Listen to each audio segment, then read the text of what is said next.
سے روشن ہے جہاں، علم کی کہکشاں سے روشن ہے جہاں۔ الحمدللہ رب العالمین والصلاة والسلام علی سید الانبیاء والمرسلین، اما بعد فاعوذ باللہ من الشیطان الرجیم، بسم اللہ الرحمن الرحیم۔ الصلاة والسلام علیک یا رسول اللہ وعلی آلک واصحابک یا حبیب اللہ۔ الصلاة والسلام علیک یا نبی اللہ وعلی آلک واصحابک یا نور اللہ۔ میٹھے اسلامی بھائیوں، مدنی چینل کے ناظرین، ایک بار پھر نئے موضوع کے ساتھ سلسلہ علم کی کہکشاں لیے حاضر ہیں۔ آج ہم نے جس ٹاپک پر، جس موضوع پر گفتگو کرنی ہے وہ ہے حج اور گناہوں کی معافی۔ حاجیوں کو گناہوں کی معافی کس طریقے سے ملتی ہے، انشاءاللہ اس پر ہم رہنمائی لیں گے۔ ہمارے ساتھ مبلغ دعوت اسلامی حضرت علامہ مولانا محمد شفیق قادری اتاری مدنی اسلامی بھائی موجود ہوتے ہیں، انشاءاللہ اس سے رہنمائی لیں گے۔ نبی پاک صلی اللہ تعالی علیہ وسلم پر درود پاک پڑھنے کے بے شمار فضائل بیان کیے گئے۔ امیر المؤمنین حضرت سیدنا مولا علی مشکل کشا شیر خدا رحمت اللہ تعالی علیہ روایت کرتے ہیں کہ اللہ تبارک و تعالی نے جنت میں ایک درخت پیدا فرمایا ہے کہ جس کا پھل سیب سے بڑا ہے مگر انار سے چھوٹا، مکھن سے نرم اور شہد سے بھی میٹھا اور مشک سے زیادہ خوشبودار ہے۔ اور یہ پھل کس کو نصیب ہوگا؟ تو فرماتے ہیں کہ میرے آقا مدینے والے مصطفیٰ صلی اللہ تعالی علیہ وسلم پر جو درود پاک کی کثرت کرے گا اس کو یہ پھل عطا کیا جائے گا۔ میرے میٹھے اور پیارے اسلامی بھائیوں، ہمیں کوشش کرنی چاہیے مدنی چینل کے ناظرین کہ یوں تو ہم اپنا وقت بہت ساری دیگر چیزوں میں صرف کر دیا کرتے ہیں، لیکن بالخصوص نبی پاک صلی اللہ تعالی علیہ وسلم پر درود پاک پڑھنے میں ہمارا کوئی نہ کوئی دن کا مخصوص حصہ وہ ضرور صرف ہونا چاہیے۔ آج سے نیت کیجئے کہ انشاءاللہ خوب نبی پاک صلی اللہ تعالی علیہ وسلم پر درود پاک کی کثرت کیا کریں گے۔ آئیے محبت کے ساتھ ایک بار با آواز بلند درود پاک پڑھیں۔ صلو علی الحبیب صلی اللہ تعالی علی محمد صلی اللہ تعالی علیہ وسلم۔ حضرت سیدنا مالک بن دینار رحمت اللہ تعالی علیہ فرماتے ہیں کہ اللہ تبارک و تعالی نے مجھے متواتر کئی سال تک حج کی سعادت عطا فرمائی، اور جب بھی میں حج کے لیے حاضر ہوتا تو دیکھتا کہ کعبہ معظمہ پر ایک شخص اس کا دروازہ پکڑ کر لبیک اللہم لبیک کی صدا لگاتا، اے اللہ میں حاضر ہوں، اس کی صدا بلند کرتا، مگر اسے رپلائی آتا لا لبیک۔ متواتر آپ نے فرمایا کہ میں یہ معاملہ 13 سال تک دیکھتا رہا، مگر جب 14واں سال آیا تو میں نے اس درویش سے کہا کہ کیا تم بہرے ہو؟ تو انہوں نے کہا کہ نہیں، مجھے آواز آتی ہے۔ تو آپ نے فرمایا کہ پھر تم یہ لا لبیک کی صدا کیا نہیں سنتے؟ تو کہا کہ بالکل سنتا ہوں۔ تو فرمایا کہ پھر یہ حج کے لیے آنا اور اس سفر پر آ کر یہ زحمت اٹھانے کا کیوں کشف کرتے ہیں، کیوں آپ یہ زحمتیں اٹھاتے ہیں؟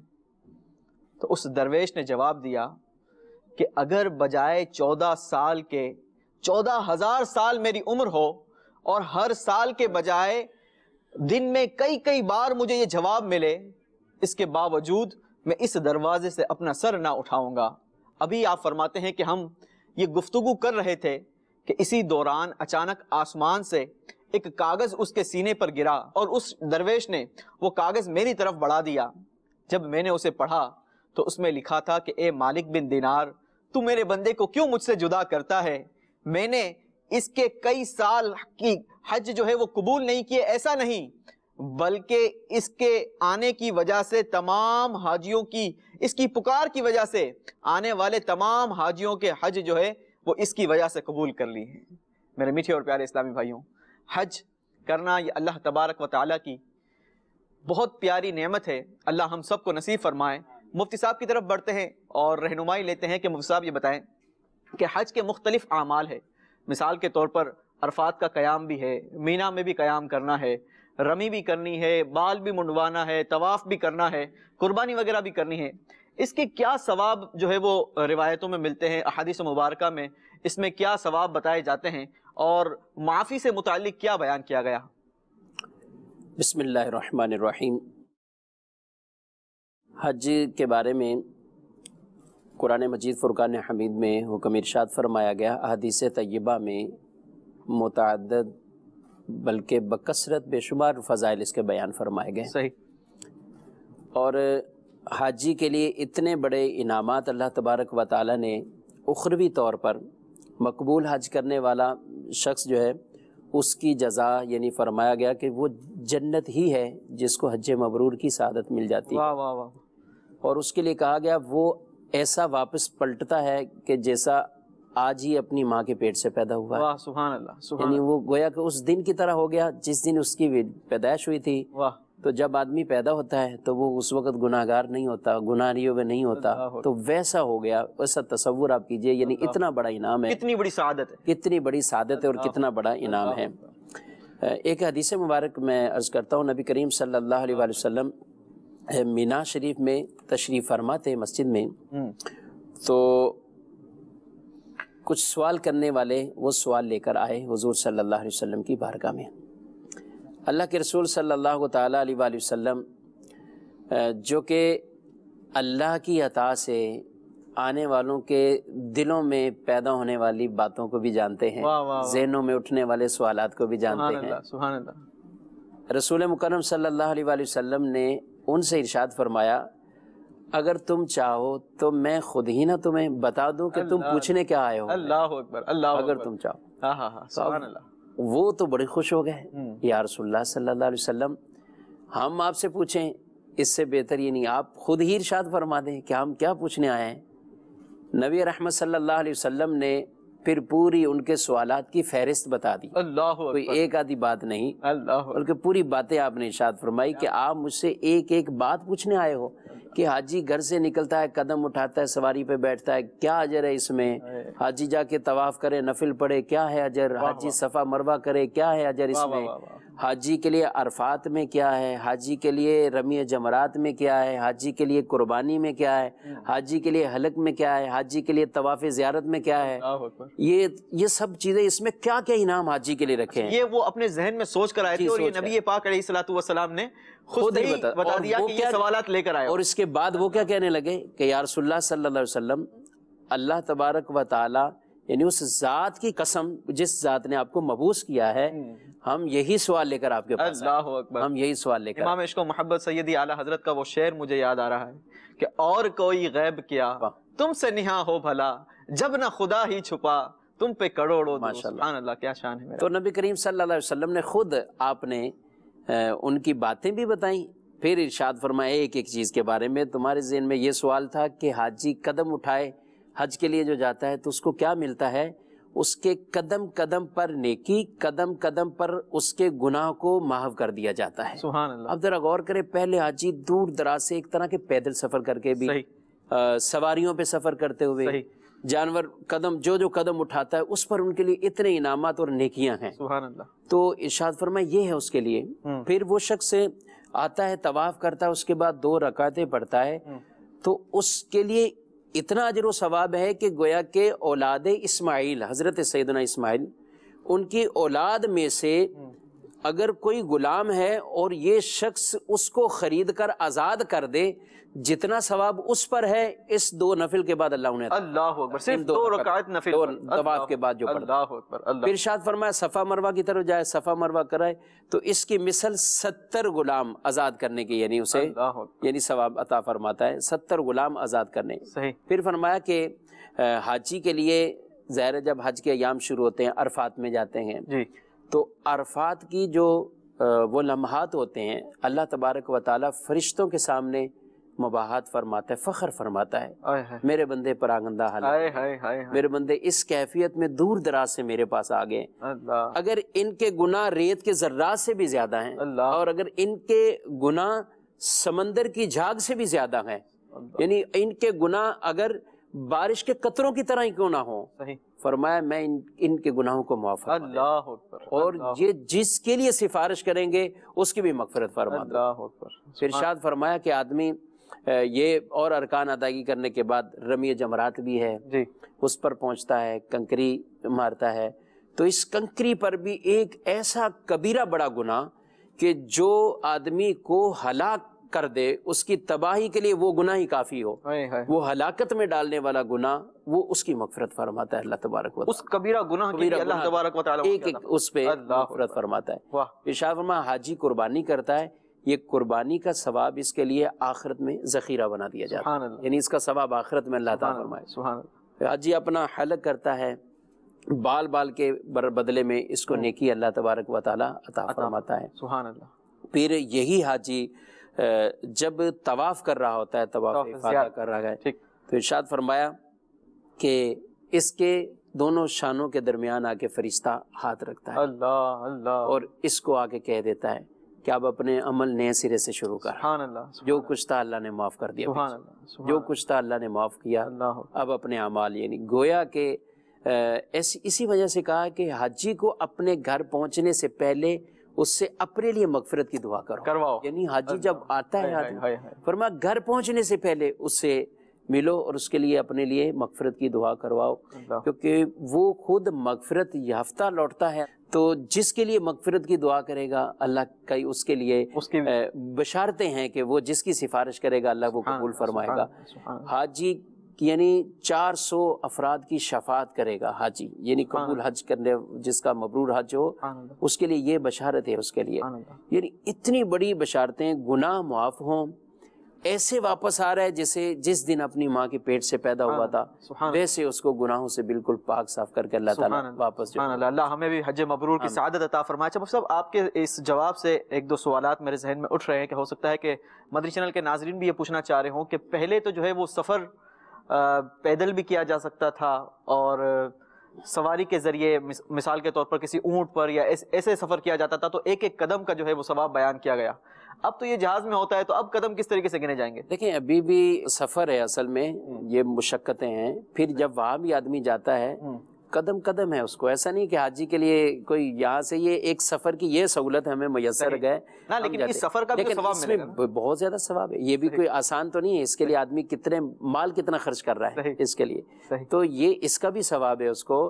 اس دور میں سواریاں چلتی تھی، آج کے دور میں گاڑیاں چلتی ہیں، یہ سہولتیں موجود ہیں. تو یہ سہولیات والی چیزیں جدا باتیں ہیں، لیکن ان پر ثواب اللہ تبارک و تعالیٰ کی رحمت سے جو بشارتیں فرمائے گی وہ عطا فرمائے گا. پھر وہاں رہتے ہوئے بھی پیدل بھی آدمی حج کرتے ہیں. کئی عشاق ہیں مسجد الحرام شریف سے آپ احرام پہنتے ہوئے سیدھا پیدل مینا سے عرفات، عرفات سے مزدلفہ پیدل. یعنی کیا مناظر مصعب آپ نے یاد دلا دیے. یقین کریں کہ جو پیدل حج کرنے کا مزہ ہے نا، وہ لفظوں میں بیان نہیں کیا جا سکتا. مطلب اتنا ہی کہا جا سکتا ہے کہ وہ لفظوں میں بیان نہیں کیا جا سکتا. اللہ تبارک و تعالی ہمیں وہ صحت بھی عطا فرمائے کہ ہم صحت کے ساتھ، عافیت کے ساتھ پیدل حج کرنے والوں میں شامل ہو جائیں. تو انشاءاللہ اس کا مزہ جو ہے وہ آپ بھی بیان نہیں کر پائیں گے. صرف وہ مزہ جب آپ چکھیں گے تو آپ کو اندازہ ہوگا کہ وہ کتنا لذیذ ہے. رفیق الحرمین میں امیر علیہ سنت نے اس کا حساب جو ہے وہ کروڑوں میں اس کا ثواب بیان کیا ہوا ہے کہ پیدل ہر قدم پر نیکیاں، ہر قدم پر نیکیاں، اور پھر وہ تقریباً کتنے بن جائیں گے. تو وہ اتنا کثیر ثواب ہے اس کے اندر. اللہ توفیق دے اور ہمت ہو جس کے پاس، تو ذہن نصیب یہ پیدل سفر کرتے ہوئے ضرور. اچھا مصعب، آپ نے فرمایا کہ حاجی جو ہے وہ اس قدر گناہوں سے پاک ہو جاتا ہے کہ وہ گویا اپنی ماں کے پیٹ سے پیدا ہوا. اب یہاں پر بندہ جو ہے وہ بیپاری ہے، کاروباری ہے، کسی کا لین ہے، کسی کا دین ہے، کسی سے کوئی قرض لیا ہوا ہے، یا کسی کا مال لوٹانا ہے، یا کسی کا حق جو ہے وہ تلف کر لیا، تو کیا وہ حقوق بھی معاف ہو جائیں گے؟ اس کے بارے میں کیا رہنمائی فرما دیں؟ دیکھیں اس میں تفصیل ہے جی. بات تو یہی ہے کہ عرفات کے میدان میں جی جمع ہوتے ہیں، وہاں بھی اللہ تعالیٰ کی طرف سے بشارتیں ہیں. بالخصوص مزدلفہ میں آتے ہیں صحیح، تو وہاں حقوق العباد کی معافی کی بھی بشارتیں موجود ہیں. صحیح. لیکن اب ظاہر ہے تمام چیزیں جو فضیلتیں بیان کی جاتی ہیں وہ اپنے تمام احکامات کے ساتھ ثابت ہوتی ہیں. صحیح. ٹھیک ہے. اب یہ اس کا مطلب ہرگز نہیں ہے کہ کسی نے یہاں پر کسی کے لاکھوں روپے دینے ہوں، جی، یہاں کسی کے ساتھ طرح طرح کے معاملات کیے ہوں، اور پھر کہ میں حج کر کے واپسی آ جاتا ہوں. تو اب کسی کا اگر کسی نے لاکھوں روپے دینے ہو تو 4-5 لاکھ 6 لاکھ خرچ کر کے پھر کیا ہے کہ میرا کلیئر حساب ہو گیا. مطلب کروڑوں لے کے چلا جائے لاکھوں خرچ کر کے آ جائے, لاکھوں خرچ کر کے آ جائے, وہ کہ میں نے کلیئر کر لیا, تو ایسا نہیں ہے. صحیح ہے. ایک تو یہ ہے کہ پہلی بات ہے یہ فضائل سارے کے سارے ان کے لیے بشرط قبولیت کے ساتھ ہے. اللہ تعالیٰ قبول فرمائے. اور اس قبولیت کے جو تقاضے ہیں وہ جو حج مبرور کے تقاضے بیان کیے گئے کہ حاجی پاک مال خرچ کرتا ہوا جائے, ٹھیک ہے, پاک مال کو لے کر جائے, پھر وہاں پر بھی رہتے ہوئے شریعت کے تقاضوں کے مطابق جن چیزوں سے بچنا ہے, لڑائی سے, جھگڑے سے, جو اور چیزیں حج کے حوالے سے جن کو ممانعت فرمائی گئی ہے, ان سے بچتا ہوا, نافرمانیوں سے بچتا ہوا, اور ان تقاضوں کو پورا کرتا ہوا حاجی اپنا حج ادا کرے. اب یہ ہے کہ اللہ کی رحمت ضرور ہے کہ اللہ انشاءاللہ اس کا حج قبول فرمائے گا. اب یہ قبولیت کے ساتھ پھر اب کیا معاملہ ہے, حج قبول کے ساتھ یہ فضائل اس کو مل گئے, ٹھیک ہے, حقوق اللہ, حقوق العباد, اس طرح کی یہ معافی کی بشارت اس کو مل گئی. اب اگر کوئی شخص سچے دل سے ایسا ہے کہ میں آج حج کر چکا ہوں, میں اس فریضے سے میرے اوپر جس کے حق ہیں میں ان کی ادائیگی کروں گا, چاہے وہ حقوق اللہ یا حقوق العباد ہو. مثال کے طور پر ایک شخص وہ ہے جو نمازیں چھوڑتا ہے, نمازیں قضا کرتا ہے, تو اب نمازیں جو اس نے قضا کی ہیں یہ حق اللہ میں مبتلا ہے, گرفتار ہے. زکوٰۃ اس نے ادا اگر نہیں کی تو یہ حق اللہ اس کا رہتا ہے. اس طرح اور معاملات, رمضان کے روزے ہیں, دیگر کوئی جو بھی معاملات ہوں. اور ایک ہے حقوق العباد کے معاملات. آدمی سچا ہو اپنی نیت میں کہ میں نے واپسی جانے کے بعد ان کو میں نے ادا کرنا ہے, پہلی بات, یعنی اس کی نیت ایسی ہے. ایسے شخص کو اگر موقع نہیں ملا, بالفرض اس کا انتقال ہو گیا, یعنی ایک وہ شخص ہے جو اس نے حج کے ارکان ابھی ادا کیے ہیں اور ان کو ویسے ہی اس نے ادا کیا کہ جیسے اللہ نے حکم دیا, اس کے پیارے نبی صلی اللہ علیہ وسلم نے حکم دیا, تو اب وہ فضیلت حاصل کر چکا. اب اس کو آگے ادائیگی کا وقت ہی نہیں میسر آیا. دل میں نیت, دل میں یہ اچھائی موجود, عزم ہے پکا اس کے لیے میں نے یہ کرنا ہے, تو اب اس نے تو وقت ہی وہ نہیں پایا, نہ اس کے پاس وہ وقت ملا کہ یہ نمازیں قضا کر لیتا, نہ اس کے پاس دیگر اور چیزوں کے. تو ایسے کے لیے یہ ہے کہ اس کی اس اچھائی اور اس عزم مصمم پر, اس کی اس نیت پر اللہ تبارک و تعالی ان سے درگزر فرمائے گا, یہ اللہ کی رحمت سے امید ہے. اور پھر یہ ہے کہ جو لوگوں کے حقوق کے معاملات گئے, اس میں حدیث میں ارشاد فرمایا کہ عرفات میں جمع ہونے والوں کے لیے یہ بطور خاص یہ کہا گیا ان کو کہ ان حقوق کا بھی میں خود ضامن ہوں, یعنی اللہ ضامن بن جاتا ہے. قیامت کے دن اللہ تبارک و تعالی ان کے خلاف جو لوگ اپنا معاملہ لے کر آئیں گے تو اس شخص کے بارے میں اللہ تعالیٰ ان کو کوئی انعام دے کر راضی فرما دے گا کہ تم انعام لے لو, ثواب لے لو اور اس کو چھوڑ دو. تو یوں یہ اللہ کے ذمہ کرم پر معاملہ ہے کہ اللہ تعالیٰ کسی طرح بھی اس کو جو ہے وہ راضی کر دے اور وہ اپنے حق سے, ایک تو وہ ہوگا معاملہ, یہ وہ ہے کہ جس کو موقع ہی نہ ملا, جس کو موقع ہی نہ ملا. ایک وہ ہے جو صحیح سلامت خیر عافیت سے اپنے گھر پہ بھی پہنچ گیا, اب اس کے پاس موقع بھی ہے اور یہ سارے معاملات ہیں. تو اب ایسا نہیں ہے کہ یہ کہے اور یہ سب یہ حدیث اپنے پاس لکھ کے رکھ لے, اس سے کوئی قرضہ مانگے تو اس کو یہ دکھا کے کہ میں تو معافی کروا کے آ چکا ہوں, تو یوں معافی ایسا نہیں ہوگا. یہ نہیں, جن کے حقوق کے معاملے ہیں اللہ تبارک و تعالی جو چاہے حق اللہ میں سے جب جیسے چاہے معاف فرما دے, لیکن حقوق العباد کے معاملے اللہ تبارک و تعالیٰ نے یہ اسی وقت رکھے کہ جو لوگوں کے حق ہیں ان کی ادائیگی کی جائے یا ان سے معافی تلافی کی جائے معاملہ. اب یہ شخص کوشش کرے اس کی ادائیگی کے لیے, وہ نہ رہے ہوں ان کے ورثاء کو تلاش کرے, مال کسی کا دینا ہے وہ نہیں رہے تو ان کے ورثاء کو دے. یہ تقاضے پورے کرتے ہوئے اگر پھر بھی کوئی ایسی صورت نہیں بنی تو بالآخر صدقہ کرنا ہوگا, اس کا اپنا تو نہیں ہے, ان کی طرف سے یہ اللہ کی راہ میں وہ صدقہ کرے گا. یعنی ہر ایک شرعی حکم ہے کہ اس کے لیے کیا کیا کرنا ہے, کیا کیا تفصیل موجود ہے. جی ہاں, قرض ہے اس کی ادائیگی یوں کرے, کسی کا مال چوری کیا ہوا ہے اس کے لیے یوں کرے, یا کوئی اور کسی طرح کا بنتا ہے تو اس کی ادائیگی کا یوں صورتحال بنائے. اور دوسری ساتھ یہ کہ نمازیں جیسے چھوٹی ہوئیں تو نمازوں کا اہتمام کریں, نمازیں ساتھ پڑھتا بھی رہے لیکن ساتھ ساتھ اپنے کاروبار کام کاج بھی جو اس کے ہیں وہ بھی رکھتے ہوئے لیکن اپنا ٹائم نکال کر اپنی پچھلی نمازوں کی قضا عمری جسے کہا جاتا ہے کہ اس کے ذمہ وہ پڑھتا رہے. صحیح. تو یہ ہے کہ اللہ تبارک و تعالیٰ ان کی جو قضا کرنے کا گناہ ہے وہ اس کا معاف ہو گیا، لیکن وہ چیزیں باقی ہیں اس پر، یعنی وہ چیزیں باقی ہیں.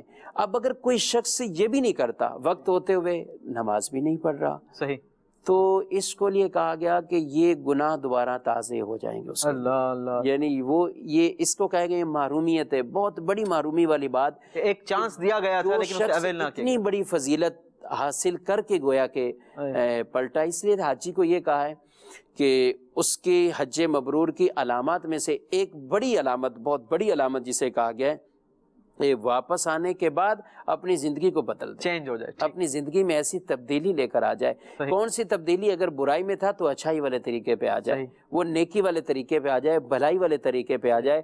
تو یہ ایک علامت ہے کہ اس آدمی کی اس زندگی کے انداز میں وہ جو کچھ نافرمانی میں پڑا ہوا تھا اس سے نکل کر وہ اطاعت اور فرما برداری والے راستے پر چل پڑا ہے. تو یہ ایک بہت خوش آئن بات ہے اور حج مبرور کی ایک بہت بڑی علامت اس کو کہا گیا ہے.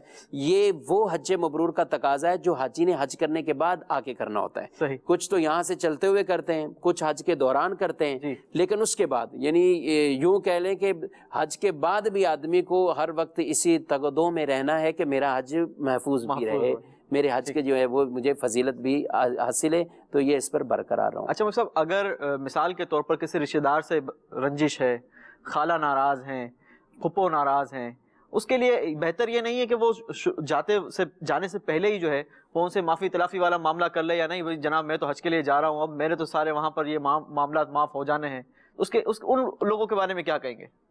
دیکھیں ہمارے ہاں یہ انداز بھی ہے اور اچھا انداز ہے کہ عموماً لوگ حج پہ جانے سے پہلے ملاقات بھی کرتے ہیں اور معافی بھی مانگتے ہیں، ایک دوسرے سے سلام دعا اور معافی کے لیے بھی کہتے رہتے ہیں. اچھا عمل ہے. یہاں تھوڑی سی گزارش اور عرض یہ ہے کہ ایسے میں یہ دیکھنا چاہیے کہ آدمی کے عمومی طور پر معاملات کن سے ریلیٹڈ ہوتے ہیں. صحیح، ٹھیک ہے.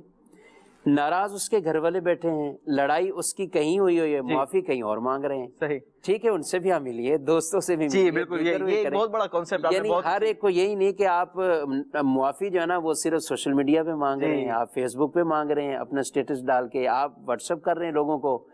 تو آپ جہاں آپ کا بالکل جینین معاملہ ہوا ہے اور وہاں آپ صرف نظر کر رہے ہیں، وہاں آپ دیکھ رہے ہیں. تو اگر خود غلطی اس طرح کے معاملات میں بلکہ نہ بھی ہو، قدم بڑھاتے ہوئے صلح کی طرف بڑھیں، انشاءاللہ اس کی فضیلت الگ ہے. اور یہ تو اللہ کی راہ میں جا رہے ہیں، اللہ کے مہمان بن رہے گئے.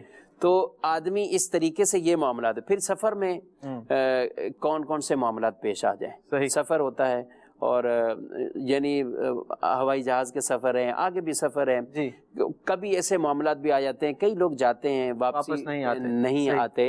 اور اس لیے یہ کہ بطور خاص اہتمام سے ان سے جن سے آدمی کے تعلقات ہیں اور جن سے معاملات ہوتے رہتے ہیں معافی تلافی کرنی چاہیے اور یہ کر کے جانے چاہیے، یہ پہلے سے ہی کرنے. ہاں بالفرض اگر نہیں کر پائے یا اس طرح کے معاملات ہیں، اب حج پہ گئے، بعض اوقات حج میں جا کے ریئلائز ہو جاتا ہے، بدل جاتا ہے آدمی، اور بہت سے اس کے تھوڑا سا بن جاتا ہے کہ اب مجھے اپنی سمت کچھ سے درست کرنی ہے، شرمندگی ہو جاتی ہے، ندامت ہو جاتی ہے. تو اس وقت آدمی جو پھر دل کی رکت ہے، نرمی ہے، تو پھر آ کر وہ معافی تلافی کر لے. یہ بھی حج مبرور کی علامت. واہ واہ واہ واہ. تو مدنی چینل کے ناظرین، اگر سفر حج میسر ہے تو ضرور جانے سے پہلے معافی بھی مانگ لیجئے، اور جن سے معافی مانگی جائے ان کے لیے بھی ہے کہ جو معافی مانگے اسے معاف کر دیا جائے. اللہ تبارک و تعالی ہمیں نیک اعمال کرنے کی سعادت عطا فرمائے. چند کولیں اگر دے دی جائیں. السلام علیکم ورحمۃ اللہ وبرکاتہ. وعلیکم السلام ورحمۃ اللہ وبرکاتہ. سلسلہ علم کی کہکشاں میں مفتی صاحب سے میرا سوال یہ ہے کہ حاجی جب حج کر کے واپس آتے ہیں تو اس وقت تحفے دینے کا رواج ہوتا ہے کہ حاجی حضرات اپنے عزیز و اقارب رشتہ داروں کو تحفے دیتے ہیں، تو اس کے بارے میں شرعی رہنمائی فرما دیجیے. ٹھیک، ایک اور کال دے دیجیے. السلام علیکم. وعلیکم السلام ورحمۃ اللہ وبرکاتہ. یہ حرم کے فضیلت کے بارے میں کچھ مفتی صاحب سے ہمارا سوال ہے کہ وہ اس کے بارے میں کچھ بتا دیں ہمیں. جی مفتی صاحب، پہلے تو یہ بتائیں کہ ایک باقاعدہ رسم و رواج بن چکا ہے کہ جانے سے پہلے حاجی کو تحفہ دیا جائے گا اور آنے کے بعد حاجی پر یہ لازم ہے کہ وہ اس سے بڑھ کر وہ تحفہ دے، اس بارے میں کیا رہنمائی دیں گے؟ اللہ اکبر یہ پورا موضوع ہے جی، اور تو یہ واقعی ہی ایسا ہے. دیکھیں حاجی کسی کو تحفہ دے یا حاجی مطلقاً تحفہ دینا لینا جائز ہے، ٹھیک، تحفہ دو اور اس سے محبت بڑھنے کی فضیلت بیان فرمائی گئی ہے. لیکن جیسے حاجی حج سے آتے ہیں، آب زمزم شریف، کھجوریں، عام طور پر وہ وہاں کے لیے تبرک لے کر آتے ہیں. یہاں انہوں نے یہ کہا کہ حاجی صاحب تحفے دیتے ہیں، یہ تو ٹھیک ہے، لیکن تحفے لینا ان سے نا، یا لینا بھی اور یا زبردستی وصول کرنا یا نہ ملنے پر ان سے ناراضگیاں کر دینا، بعض نے بہت مشکل کر دی اس طرح کے معاملات کو. یہاں تک کہ یعنی یہ تو میرا اپنا ذاتی تجربہ ہے، کسی نے آ کے بتایا کہ ہمارے خاندان میں اتنا یہ ہے، لین دین کا رواج اتنا ہے، یہ سلسلہ اتنا ہے کہ بعض اوقات آدمی حج فرض میں بھی تاخیر کرتا رہتا ہے. وہ کہتا ہے کہ یہ 5 لاکھ روپے اگر یہ ہیں تو مجھے تحفے دینے میں 3-4 لاکھ خرچ ہو جائیں گے، میں کہاں سے لاؤں؟ اور جب میرے پاس وہ نہیں ہے تو میرا تو ایسا گویا کہ حاجی قبول نہیں ہے لوگوں کی نظروں میں. یعنی جب میں ان سے کس ملوں گا، کیسے میں ان سے کیسے ملوں گا؟ حالانکہ یہ بہت غلط رسم، اس طور پر یہ طریقہ کار، یہ انداز ٹھیک نہیں ہے. تحفے کوئی دیتا ہے اچھی بات ہے، اور بلکہ اس کی تبرک پہ زیادہ رہتے تو یہ اور اچھی بات تھی کہ یعنی وہ جو تبرک ہی ایک چلتا ہوا آ رہا ہے. تبرک دینا بھی تو کوئی ضروری فرض تو نہیں ہے، اس پر ضروری تو نہیں ہے کہ اس کا حج جو ہے وہ قبول نہیں ہوگا اگر اس نے تبرک نہ بانٹا، تو ایسا تو کچھ نہیں ہے. حج تو قبولیت کی اس میں خیر بات ہی نہیں ہے. مسئلہ یہ ہے کہ اب تبرک بھی ہے تو کتنوں کو دے گا وہ، کتنے کو وہ، اب یہ کہ لمیٹڈ، بالکل ایک لمٹ میں پانی ملتا ہے، ایک لمٹ میں وزن آدمی کو الاؤ ہوتا ہے حاجی کو، بالکل ایسا ہی ہے. وہ اتنا سامان اپنا خود لے کے جاتا ہے، پھر وہ اور کیا کیا لے کے آئے گے. اور جب ایسا نہیں ہوتا، لوگ بھی نہیں مانتے، تان و تشنیع بھی کرتے ہیں، تو پھر مارکیٹیں بھی زندہ باد ہیں، پاکستان کی کھلارے ہوتے ہیں. وہ ٹھیک ہے مطلب دیکھیں یہ مارکیٹیں اپنی جگہ پر، لیکن ایک بندہ اگر وہ سروائیو نہیں کر پاتا یا اس کے پاس اتنا زر نہیں ہے بالکل کہ وہ اس پر خرچ کرے، تو وہ حج کی نعمت سے بھی محروم رہ رہا ہے، اس وجہ سے کہ اسے کوشش یہ کرنی چاہیے کہ آدمی جب بھی حاجی سے ملے اس سے اپنے لیے دعا کرائیں، مغفرت کی دعا کریں، اس سے یہ لالچ طمع رکھے ہی نہیں. اس سے بڑی اور کیا بات ہے اگر اس کی نکلی دعا آپ کے حق میں قبول ہو جاتی ہے، اور یہ بشارتیں دی گئی ہیں کہ حاجی سے دعا کرو مغفرت یافتہ لوٹتا ہے، اس کو یہ انعام ملتا ہے. کتنی بڑی سعادت، اتنی بڑی سعادت. تو اس پہ رہنا چاہیے. اور بعض اوقات تو ایسا ہوتا ہے کہ اگر والد جا رہے ہیں تو اب ان کی بیٹی کی شادی ہوئی ہے، وہاں سے اتنی ڈیمانڈیں ہیں، آپ کے والد گئے ہیں، ہمارے لیے کیا لے کر آئیں، اور وہاں کی اب لیڈیز کے لیے الگ تحائف، دیگر کے لیے الگ تحائف. تو یہ اس طرح کے جو سلسلے چلے ہوئے ہیں اور بہت ہی آگے بڑھتے جا رہے ہیں، تو اس کی تو پذیرائی تو نہیں کی جائے گی. جی باقی یہ ہے کہ کئی صورتیں اس کی ناجائز والی بھی بن جائیں گی. کئی صورتیں ایسی کہ جس میں آدمی تان و تشنیع میں پڑ جائے اور سامنے والا صرف اپنی ذلت اور رسوائی سے بچنے کے لیے اس کو دے رہا ہو. تو اب یہ کئی معاملات ایسے ہیں کہ جو تحفے تحائف کے یہ رشوت کے اندر جو ہے وہ تبدیل ہو جاتے ہیں. تو ہم کسی خاص اس کے اوپر حکم نہیں دے رہے، لیکن اس طرح کے معاملات بھی ایسے معاملات میں عمومی طور پر جو ہے وہ داخل ہو جاتے ہیں، ان کا خیال رکھنا چاہیے. ٹھیک ہے مطلب دوسری کال کا بھی جواب دے دیں کہ حرم کے کچھ فضائل. حرم شریف کے پوری ہم فضائل پہ سلسلہ کر چکے ہیں. حرم شریف میں آدمی ایک نماز پڑھ رہا ہے، اس کو 1 لاکھ نیکیاں اللہ تعالیٰ عطا فرماتا ہے. خانہ کعبہ کو دیکھتا ہے، دیکھنے پر اس کو 20 رحمتیں نازل ہوتی ہیں، اور وہ 120 رحمتوں میں سے 60 رحمتیں طواف والے کو مل جاتی ہیں، 40 نماز پڑھنے والے کو ملتی ہیں. تو فضیلتیں ہی فضیلتیں ہیں. اللہ تعالیٰ سعادت بخشے. آمین آمین آمین. اچھا مفتی صاحب، وہاں پر جانے کے بعد فضیلتیں بھی ہیں اور بے شمار، مطلب کعبے کو دیکھنے سے بھی جو ہے وہ ثواب حاصل ہو رہا ہے، لیکن دیکھا گیا کہ وہاں پر جانے کے باوجود بھی، میں بالخصوص جو ہے اس بات کو بار بار ریپیٹ اس لیے کرواتا ہوں کہ وہاں پر جانے کے بعد بندہ اتنا خرچ کر کے جا رہا ہے، بندہ اتنی تگودو کر کے جا رہا ہے، بہت ساری چیزوں کو چھوڑ کر وہ جا رہا ہے، لیکن وہاں پر جانے کے باوجود بھی جو ہے وہ پھر دنیاوی معاملات میں وہ مبتلا ہو جاتا ہے، کہیں شور و غل میں، کہیں بیٹھ کر کسی کی برائیوں میں مبتلا ہو جاتے ہیں. اور یہ بھی دیکھا گیا کہ مطاف کے اندر بیٹھ کر بندہ لیٹا ہوا ہے اور گیم کھیل رہا ہے، کعبہ کی بالکل عین سامنے گیم کھیل رہا ہے موبائل سے، مطاف کے اندر. اب ایسے لوگوں کے بارے میں کیا کہیں گے صاحب؟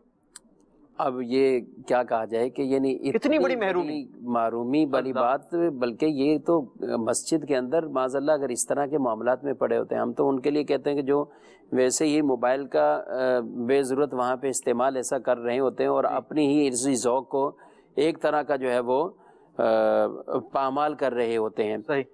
حدیث پاک میں ارشاد فرمایا کہ امت بھلائی پر رہے گی جب تک یہ کعبے کی حرمت کا خیال رکھے گی، کعبے کی عزت کا خیال رکھے گی، اور جب یہ کعبے کی عزت کا خیال نہیں کریں گی تو پھر یہ امت کے لیے بھی تباہی اور بربادی۔ تو یہاں پر یعنی کعبے کے اس حرمت کو، کعبے کی عزت کو، احترام کو، جس کی اتنی بجا آوری ہم یہاں ہیں تو ہمیں حکم ہے کہ ہم کعبے کی طرف تھوکے نہیں، ہمیں یہ حکم دیا گیا، اتنا جو ہے وہ فاصلہ ہے، ہم فاصلے پر ہیں، ہمیں حکم ہے کہ ہم کعبے کی طرف تھوکے نہیں۔ ہم یہاں ہیں تو ہمیں حکم ہے کہ ہم اگر لیٹنا چاہ رہے تو ہمارے پاؤں کعبے کی طرف نہ ہو جائیں، ہم اس کا اہتمام رکھیں۔ ہم اپنی طبی حاجات کے لیے جاتے تو ہمیں یہ خیال رکھنا لازمی ہے کہ ہمارا کعبے کی طرف منہ یا پیٹھ نہ ہو جائے۔ یعنی یہ حقوق تو ان سے بھی متعلق ہیں جو دنیا کے کسی خطے میں بھی رہتے ہیں، کعبے کی سمت کی طرف یہ خیال رکھنا ہے۔ تو وہ آدمی جو بالکل عین کعبہ کے سامنے حاضر ہو چکا ہے، اب وہاں پر آدمی اپنی قسمت پر رش کرے کہ ساری دنیا جس طرف رک کر کے نماز پڑھتی، میں بالکل نظر سے اس کو دیکھ رہا ہوں، آج اس گھر کے پاس ہوں، اس کعبہ مشرفہ کے میں پاس ہوں، اور وہاں رہتے ہوئے اگر اس کی یہ کیفیت دیکھیں، نیکیاں جہاں ثواب بڑھ گیا ہے تو وہاں ادھر گناہ کا معاملہ بھی ہے۔ اب ایک گناہ 1,00,000 گناہ، اور پھر بطور خاص وہاں، اس لیے صحابہ کرام میں سے حضرت عمر رضی اللہ تعالیٰ عنہ آپ بھیج دیتے تھے لوگوں کو، حج کے بعد آپ خطبہ دے کے فرماتے کہ آپ چلے جاؤ اپنے علاقوں میں، چلے جاؤ کہ یہاں رہتے ہوئے کہیں ایسا نہ ہو کہ اور حرمت جو ہے وہ نظر میں کم نہ ہو جائے اور یہاں بے ادبی کے معاملات نہ ہو جائے۔ حضرت عبداللہ بن عباس رضی اللہ تعالیٰ آپ طائف چلے جاتے تھے۔ تو اس طرح کی یعنی صحابہ کرام کے یہ بہت بڑے اس طرح کے واقعات اور ان کی سیرت گئے کعبے کی اس حرمت اور عزت اور احترام کے لیے۔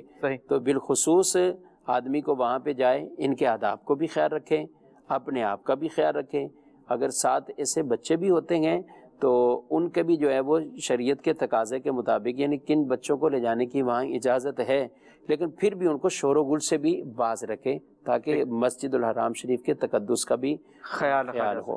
ایک کال اگر دے دی جائے۔ السلام علیکم ورحمۃ اللہ وبرکاتہ۔ وعلیکم السلام ورحمۃ اللہ وبرکاتہ۔ میرا نام محمد فوزہ عطاری ہے۔ پیارے یوسف بھائی، آپ کا سلسلہ علم کی کیلیاں بہت ہی پیارا ہے اور آج کا موضوع بھی بہت ہی پیارا ہے۔ یوسف بھائی اور مفتی صاحب، آپ دونوں یہ دعا فرمائیں کہ اللہ تبارک و تعالی ہمیں بار بار میٹھے مدینے کی دیکھنے کی سعادت فرمائے اور مرشد عطار کے ساتھ مدینے جانے کی اور مکہ شریف جانے کی اللہ تبارک و تعالی توفیق عطا فرمائے۔ مرشد عطار کے نظروں سے ہم مدینہ دیکھیں، مکہ شریف دیکھیں، بغداد شریف دیکھیں، اور اللہ تبارک و تعالی ہمیں ہمارے ماں باپ کو اور ہمارے دوست احباب کو بھی اللہ عز و جل مدینہ دکھائے۔ مرشد عطار پر نور کی برسات ہو۔ السلام علیکم ورحمۃ اللہ وبرکاتہ۔ وعلیکم السلام ورحمۃ اللہ وبرکاتہ۔ اللہ کریم اس مدنی منع کی میٹھی میٹھی آواز کے صدقے ہمیں ہر سال میں کئی بار حرمین طیبین کی باادب حاضریہ نصیب فرمائے۔ اسی دعا کے ساتھ اپنے سلسلے کو اختتام کی طرف لے چلتے ہیں۔ مفتی صاحب بہت شکریہ، آپ نے وقت عطا فرمایا، اللہ حاضری قبول فرمائے، ہمارا یہ سلسلہ اپنی بارگاہ میں قبول و منظور فرمائے۔ صلو علی الحبیب صلی اللہ تعالی علی محمد صلی اللہ علیہ وسلم۔ علم کی کہکشاں سے روشن ہے جہاں، علم کی کہکشاں سے روشن